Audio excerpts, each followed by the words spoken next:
बोल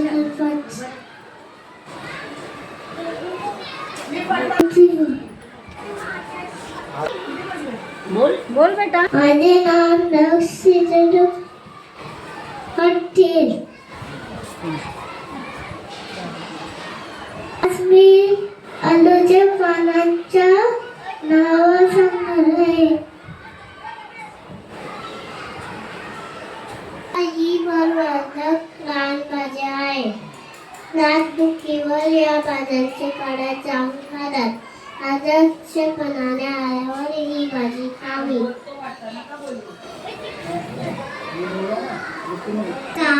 माझं नाव आहे आदिती किरण बाबरे.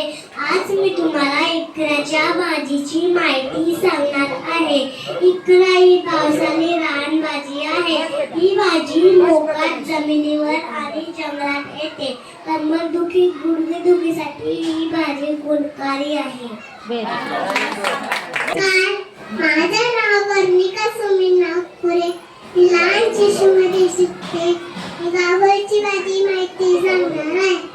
गावरची भाजी जंगलामध्ये उगवते. गावरची भाजी रानभाजी आहे. गावरची भाजी पावसाळ्यात मिळते. गावरच्या भाजीमध्ये पावसाळ्यात मिळते. नमस्कार, माझं नाव आहे झारिका लक्ष्मण चिंता. लहान शिशू शिकते. आज मी तुम्हाला गावरी भाजीची माहिती देणार आहे. ही एक पावसात मिळणारी रानभाजी आहे. कमर दुखण्याची लहान शिशू शिकणारी आहे.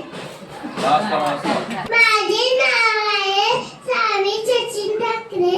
मी तुम्हाला कंटोलीची भाषा सांगणार आहे. कंटोली एक पावसाळी रानभाजी आहे. तिला कंटोली, कटुरलं, कष्टोला, कष्टोली अशा वेगवेगळ्या नावाने ओळखली जाते. पावसाला सुरू झाल्यावर जमिनीला कचवाला वेलींवर पिवळे फुले दिसू लागतात. 12-15 दिवसातच कंटोली धरतात. मला छोटी छोटी असतात. आकाराने लांबट गोर असतात. त्यावर मऊ काटे असतात. फळात बिया भरपूर असतात. कवल्या फळांची भाजी खूप छान लागते. ही भाजी आरोग्यासाठी खूप गुणकारी मानली जाते. ही भाजी वेगवेगळ्या प्रकाराने बनवली जाते. जसे साधी भाजी, मसालेदार भाजी, भरलेली भाजी किंवा शेंगदाणा आणि खोबऱ्यासोबत भाजून बनवतात. ही भाजी खाल्ल्याने रक्तातील साखरेचे प्रमाण नियंत्रणात